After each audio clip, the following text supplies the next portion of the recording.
Osjećaš li napon u ušima kad udari taj kika me na God mode?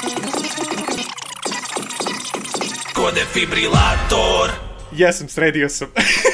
Jesi li sredio glazbu? Sredio sam. Ja, hoćeš sad da testiraš sve? Stavio sam za 5, 10, 20, 50, 100 i 250. 1 minute later. Moja glava na stickmanu kako pleše. Naprimer, to. Ima ona animacija Spidermana koji... Jer tvoj stil je tako retro, sorry, a ovo što čuješ to su feromoni.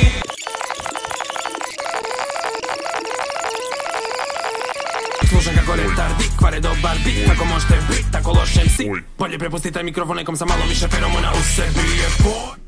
Ajde da vidimo šta je sa $20. Evo, ja pustim da gledate nešto, čisto da vam ne bude dosadno dok čekamo da se završi. Hvala. A few moments later. Lovac, jako prosječna figura. Jer tvoj stil je tako retro, sorry. Jel mnogo glasna ova muzika? Možda da smanji malo.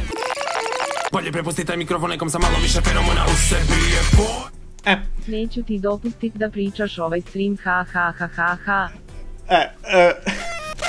Hvala. Ja se izvinjavam šta da radim. Znači, razumem ja vas, ali kada neko donira $20, onda ne mogu tek tako da to ignorišem. To su velike pare. 2 very boring minutes later. Antonio, sad, ja neću da ti kažem, pusti me da... Šašli napon u ušima. Ko defibrilator. Ajmo malo, nismo dugo. Hvala što si me prekinuo.